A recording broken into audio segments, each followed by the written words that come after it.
Om Shanti. Good morning. प्यारे मीठे बाबा के 14 तारीख की महावत के है। मीठे बच्चे, सब संगतों मुझ एक बाप से योग लगाओ तो तुम मेरी पूरी में आ जाएगी, मना शांति धाम में अंतमति सुगति हो जाएगी। आज का प्रश्न है, जो साइलेंस की अवस्था में जाने का पुरुषार्थ करते हैं उन्हें क्या अच्छा नहीं लगता है?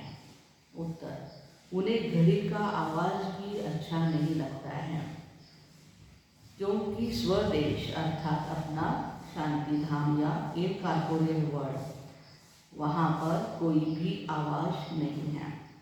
इसलिए तुम वाणी से परे जाने का पुरुषार्थ करते हो। तुम्हें अशरीरी हो अपने स्वधर्म में टिकना है। बाबा के देश को माना परम धाम को बाबा के सहित याद करना है। गीत है, भक्तों की फरियाद सुनो।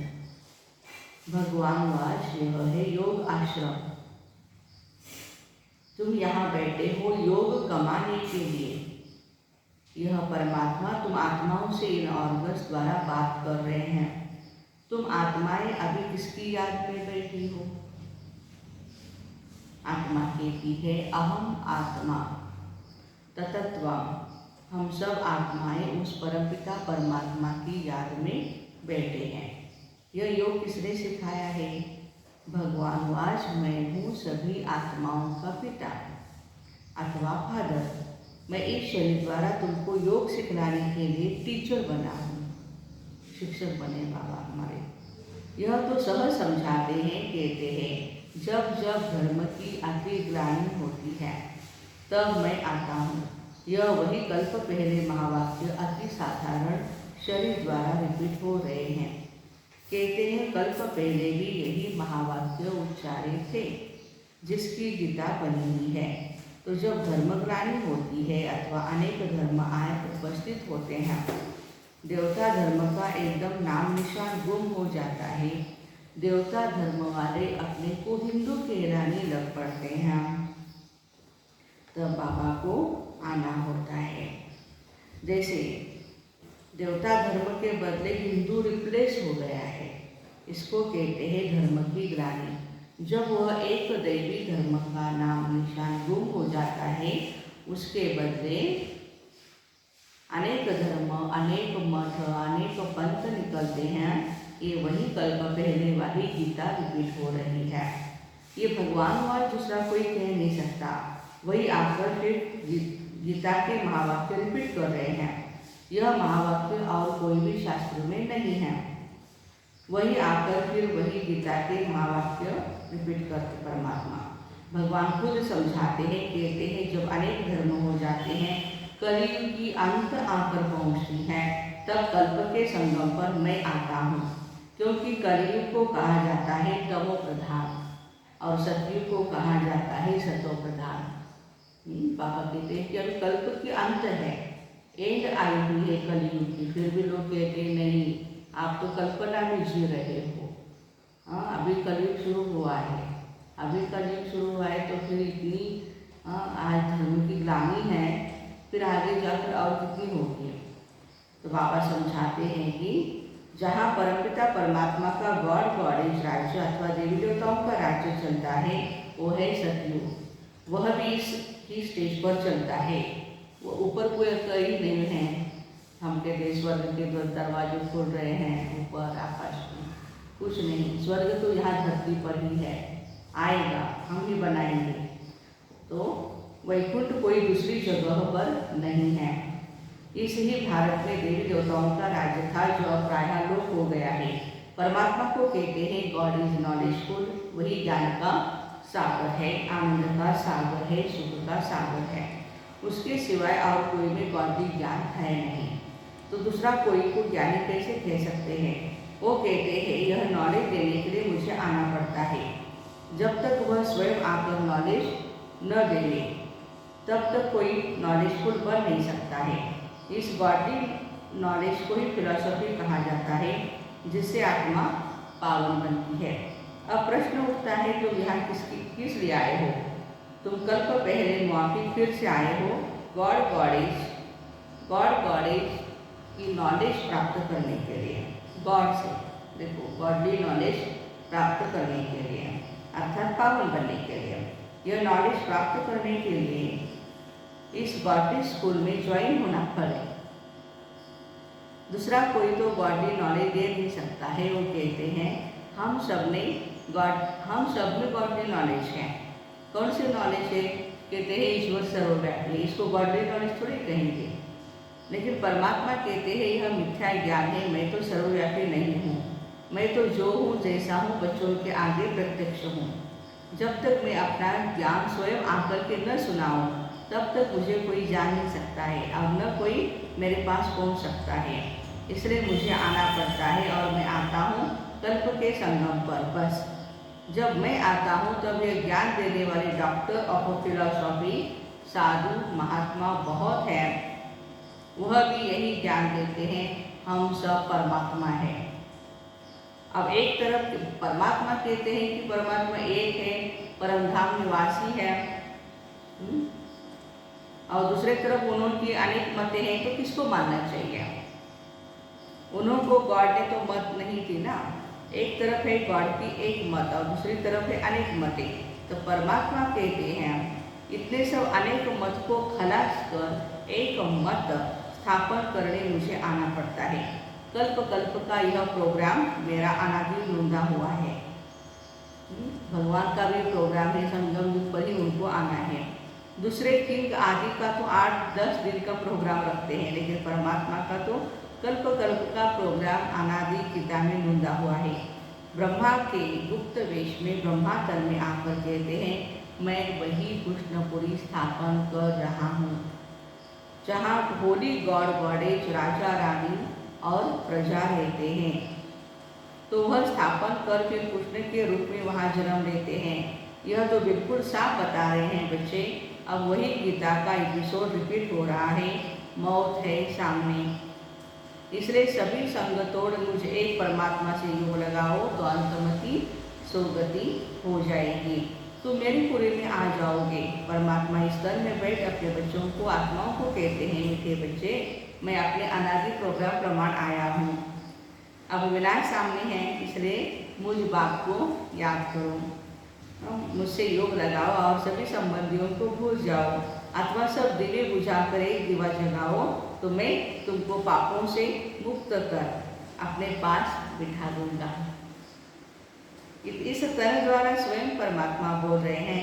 कैसा सहज समझाते हैं। कहते हैं भर घर में जाकर योग लगाओ। देखो ऐसे नहीं कि यहाँ पर ही बैठ करके करना है, भर घर में जा करके अपने बैठो, योग लगाओ, वापस तो सबको जाना है। ऐसे नहीं कि सिर्फ वो बूढ़े जाएंगे और बच्चे रह जाएंगे। देखो जापान में बॉम्ब छोड़ा तो छोटे बड़े जानवर पंछी आदि सब मर गए, या सिर्फ बूढ़े ही मर गए। ऐसे थोड़े कोई बॉम्ब बना है जो सिर्फ बूढ़ों को मारता है और जवानों को या छोटे बच्चों को छोड़ देता है, जिंदा रखता है। तो बॉम्ब्स तैयार हैं बाबा कहते, वो तो बस रिहर्सल थी। हिरोशिमा और नागासाकी में जो भी बॉम्ब्स स्फोट हुआ था वो तो छोटे छोटे बॉम्ब्स थे, अभी तो कितने बड़े हो गए हैं। उसको बेबी बॉम्ब कहते थे। अभी तो mother father and grand mother grand father bomb तैयार है, झट में सब कुछ खलास कर देंगे। अभी तो इम्प्रूवमेंट हो रही है ना, देख रहे हो बॉम्ब्स तैयार है, हिस्ट्री रिपीट अवश्य होगी।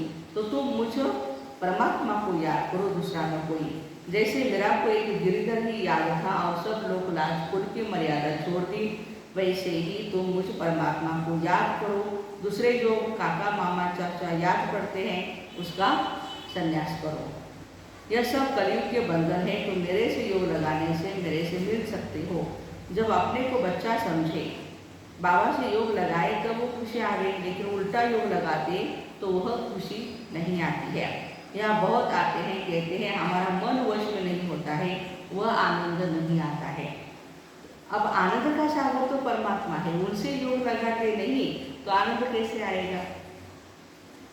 पास्ट कर्मों के अनुसार सबको अपनी अपनी बुद्धि मिली हुई है, इसमें परमात्मा भी क्या करे।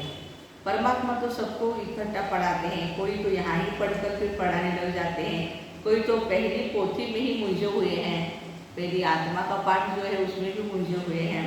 तो बुद्धि का ही चमत्कार है, क्लास में कोई पहला नंबर आते हैं, कोई फेल होते हैं। क्यों? क्योंकि बुद्धि पर सारा मदार है। इसमें परमात्मा क्या करेगा भाई? सबकी तीक्ष्ण बुद्धि करा दे तो सभी पहले नंबर में आ जाएंगे, है ना। जब कोई पर ग्रहचारी बैठती है तो कितनी भी दवाई करो उसका असर नहीं होता, और जब वो ग्रहचारी उतरने का समय आता है तो मिट्टी चपटी से भी बीमारी ठीक हो जाती है। तो जब समय आएगा तो ये पॉइंट्स भी किसकी बुद्धि को टच हो जाएगी। अभी कई नहीं सुनते हैं, आगे चल सुनने लग पड़ेंगे, इसमें हमको राजी रहना पड़ता है। परमात्मा के आने जाने ज्ञान सुनाने की गति ही न्यारी है। आज की दूसरी मूर्ति है, घड़ी का आवाज़ भी नहीं होना चाहिए, क्योंकि अभी हमारी वानप्रस्थ अर्थात वाणी से परे अवस्था है।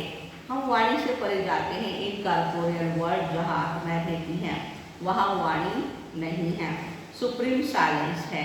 तो इस साइलेंस अवस्था में पहुंचने का पुरुषार्थ करते हैं, इसलिए आवाज़ अच्छा नहीं लगता है। उस स्वदेश में आवाज़ ही नहीं होता है, इसलिए बाबा कहते हैं कि आपको यहाँ पर भी ज़्यादा आवाज़ नहीं करना है। आवाज़ अच्छा नहीं लगता है आपको। वानप्रस्थ अर्थात वाणी से परे जाने के लिए हम पुरुषार्थ करते हैं। वानप्रस्थ का अर्थ है निर्वाण देश में जाएं, जहाँ हम तुम मन परमात्मा और हम आत्माएं और सारी दुनिया की सोल्स निवास करती है। यह कॉर्पोरियल वर्ड तो है पाठ बजाने के लिए स्टेज। ये साकारी दुनिया किस लिए है? हम आत्माओं को पाठ बजाने के लिए मिली हुई है। बाकी बिगर पार्ट वहाँ स्वीट साइलेंस होने जाकर निवास करते हैं। यह साकार खेल चलता है आकाश तत्व में, और आत्माओं का देश है मह तत्व, वह बहुत दूर देश है परम धाम। तो जो उस साइलेंस देश से योग लगाए बैठते हैं उनको घड़ी का आवाज़ भी अच्छा नहीं लगता। इसको कहा जाता है अपने असली स्वधर्म में टीकना अथवा अशरीरी हो रहना, अर्थात अपने बाबा के देश को बाबा के सहित याद करना, क्योंकि अपना बाबा है उस दूर देश का रहने वाला। वहाँ से आता है इस पराये देश में। पराये देश में क्यों आता है? अपनी बादशाही स्थापन करने अथवा गुप्त वेश में आता है। उनका पाठ है इनकॉर्पोरेटो। जैसे तुम्हारा यह पुराना शरीर है, ऐसे मुझे भी पुराने शरीर में प्रवेश कर इस पुरानी सृष्टि का विनाश करना है और नई नई सृष्टि की स्थापना करने आना पड़ता है। तो पुराने घर में जो आएगा तो जरूर शरीर भी पुराना ही लेना पड़ेगा ना। देखो यहाँ नया दिव्य शरीर आए कहाँ से? तो वो भी है इनका पुराना तन, जिस तन से श्री कृष्ण की राजधानी स्थापन करते हैं। तो इनके पास जो आते हैं उनको पहले साक्षात्कार भी उस वैकुंठ का ही होता है। ब्रह्मा बाबा को वैकुंठ की बाल लीला रास लीला देखते हैं अथवा विष्णु का साक्षात्कार करते हैं, क्योंकि अगर सुप्रीम सोल का साक्षात्कार कराए तो वह समझ नहीं सकेंगे ये क्या चीज़ है, क्योंकि उस बाप का तो किसी को पता नहीं यह कोई परमात्मा है। भर पूजा करते हैं लेकिन जानते कुछ भी नहीं। वो तो कहते हैं परमात्मा सर्वव्यापी है, तो सब परमात्मा हो गए ना। बाकी शिवलिंग के ऑक्यूपेशन का कोई को पता नहीं, ये हमारा परम पिता है जो आकर के स्थापना पालना विनाश करने अर्थ 3 रूप धारण करते हैं। वह तो इसी समय आकर अपना ऑक्यूपेशन बताते हैं और कहते हैं जिसको वैकुंठ के बादशाही का वारिस बनना हो तो यहाँ आकर मेरा बच्चा बने। मैं उनको संपूर्ण निर्विकारी बनाए अपनी राजधानी में ले जाऊंगा। यह आता भी है सभी मैली सोल्स को प्यूरिफाई बनाने के लिए, पतित आत्माओं को पावन करने के लिए। इसमें प्रकृति भी पवित्र बन जाती है। वहाँ तो सोल्स भी प्योर है सतयुग में, तो 5 तत्व भी प्योर है ही डीटी वर्ड। तो फिर क्या इस समय वह डीटी की फिलोसफी गुम हो गई है। कोई को पता ही नहीं कि डीटी वर्ड भी यहाँ थी। स्वर्ग क्या चीज़ है, देवी देवताओं की दुनिया कैसे थी, कैसे भारत रावराज्य था, इसके लोगों और बोलते हम बताने लगे तो कहेंगे ये तो आपकी कल्पना है, ऐसे थोड़ी होता है। तो बाबा कहते हैं कि वो समझते हैं ऊपर आकाश में कहीं देवताएं रहते हैं, लेकिन उनके चित्र यहाँ है, हिस्ट्री यहाँ है, तो देवताएं भी यहाँ ही होनी चाहिए। यह दुनिया तो सदा चलती रहती है, प्रलय तो कभी होती नहीं। भगवान वाच जब विनाश हो जाता है तो सभी सोल्स ऊपर चली जाती है परम धाम अपने घर, बाकी दैवी धर्म यहाँ स्थापन हो जाता है। सतयुग अर्थात देवी देवताओं की राजधानी इस पृथ्वी पर, धरती पर स्थापन हो जाती है। जैसे अनाज होता है तो सब नहीं खाया जाता, बहुत खाया जाता है, थोड़ा बहुत बचाया जाता है, और बीज फिर आगे हम बो सके उसके लिए, थोड़ा बीज हम रखते हैं ना बोने के लिए, नहीं तो बीज कहाँ से आएगा, है ना। अगर प्रलय हो जाए तो अनाज भी खलास हो जाए, फिर बोने के लिए अनाज कहाँ से आवे जो दूसरा निकले। देखो तो अनाज भी जैसे अनादि है तो मनुष्य भी अनादि है। तो परमात्मा जैसे कुछ बीज बचाए बाकी सबको ले जाते हैं, जिससे फिर सृष्टि की वृद्धि होती है। बाप कहते हैं मैं अनेक धर्म विनाश कर एक धर्म स्थापन करता हूँ, ऐसे तो कहते नहीं कि मैं प्रलय कर देता हूँ, नहीं, ये सबका अंतिम जन्म है, फिर मृत्यु लोक में कोई का जन्म नहीं होगा, सब चले जाएंगे, उसमें थोड़े बच जाते हैं, जिससे धीरे धीरे बढ़कर त्रेता के अंत तक 33 करोड़ देवी देवताएं होते हैं। फिर दूसरे धर्म नंबरवार आते जाते हैं, उनसे भी ऐसे ही धीरे धीरे वृद्धि होती जाती है। ये ड्रामा का राज भी तुमको अलमाइटी बाबा ही आकर के बताते हैं, इसलिए इसको कहा जाता है बॉडी नॉलेज। दूसरा कहीं भी यह नॉलेज तुमको नहीं मिलेंगे, भर कितना भी घूमो किसको भी इस नॉलेज का पता ही नहीं, वो बस इसी समय ही तुमको यहाँ मिल सकती है। परमात्मा यहाँ दैविक सिद्रा बना रहे हैं। परमात्मा कहते हैं अगर तुम्हें उस रॉयल घराने में आना है तो अपना सब कुछ मेरे हवाले कर दो, तो मैं उसे प्यूरिफाइड बनाए वैकुंठ में रिटर्न कर दूंगा। बाबा कहते जो भी है आपका पुराना कर्तव्यपन वो मुझे दे दो और मैं उसको क्या करूँगा, प्यूरिफाई करूँगा। ये तो जानते हो बाबा अभी आए हैं, फिर कल्प के बाद ही आएंगे, घड़ी घड़ी तो नहीं आएंगे ना। हर युग में परमात्मा नहीं आते, युगे युगे नहीं आते हैं, सिर्फ संगम युग आते हैं। कलयुग का अंत और सतयुग के आदि में आ जाते हैं। कहते हैं बच्चे हम आए हैं तुमको स्वच्छ होली पवित्र बनाने। वाइसरेस कोई होली कहा जाता है, बाकी यह जो बीड़ी सिगरेट शराब आदि पीते हैं उनको होली नहीं कह सकते, पवित्र नहीं कह सकते हैं। हाँ, तुमको तो बाबा शिक्षक बनकर पढ़ाते हैं, तो बाप बनकर संभाल भी करते हैं, दोनों ही काम करते बाबा। तुमको इनसे डबल आशीर्वाद मिलती है। देखो हाँ, गुरु की भी मिलती है और बाप की भी मिलती है। हाँ, आज गुरु पूर्णिमा कल हमने मनाई तो बहुत अच्छी तरह से आज सदगुरु भी हमें बता रहे हैं कि कैसे मैं 3 in 1 आपकी पालना कर रहा हूँ, दोनों का वर्षा तुम ले रहे हो। अलमाइटी बाबा इस तरह द्वारा तुम्हारी स्थूल और सूक्ष्म परवरिश करते हैं, इसलिए कहते हैं इसके हवाले कर दो, तो ज्ञान अमृत से पवित्र बनाए अपने साथ ले चलूँगा। इसे ही कहा जाता है जीते जी मरना। लेकिन यह मौत भी बहुत मीठा मौत है, जो अपनी असली बाप की गोद में आ गए हो। कितना अच्छा समझाए, कितना समझाए, फिर भी कह देते हैं मन मना भव मध्याजी भव। अच्छा, मीठे मीठे शिक्र दे बच्चों प्रति माता पिता बाप दादा का याद प्यार और गुड मॉर्निंग। रूहानी बाप की रूहानी बच्चों को नमस्ते। हम रूहानी बच्चों की रूहानी माता पिता बाप दादा को याद प्यार गुड मॉर्निंग और नमस्ते। वाह बाबा वाह, शुक्रिया बाबा शुक्रिया। धारणा के लिए मुख्य सार है अपने असली स्वधर्म में टिक अशरीरी बन बाबा के देश को परम धाम को बाबा की सही याद करना है, साइलेंस में रहना है, रॉयल घराने में आने के लिए अपना सब कुछ बाप के हवाले कर प्यूरिफाई बनाना है। वरदान है बाप द्वारा प्राप्त हुए सर्व खजानों को कार्य में लगाकर बढ़ाने वाले ज्ञानी योगी तू आत्मा हो। बाप दादा ने बच्चों को सर्व खजानों से संपन्न बनाया है, लेकिन जो समय पर हर खजाने को काम में लगाते हैं उनका खजाना सदा ही बढ़ता जाता है। वे कभी ऐसे नहीं कह सकते कि चाहते तो नहीं थे लेकिन हो गया। खजानों से संपन्न ज्ञानी योगी आत्माएं पहले सोचती है फिर करती है। उन्हें समय प्रमाण टच होता है, वे फिर कैच करके प्रैक्टिकल में लाती है। एक सेकंड भी करने के बाद सोचा तो ज्ञानी तो आत्मा नहीं कहेंगे। आज का स्लोगन है, स्वभाव और विचार में अंतर होते हुए भी। स्वभाव में अंतर है, विचार में भी अंतर है, तो अंतर होते हुए भी स्नेह में अंतर नहीं होना चाहिए।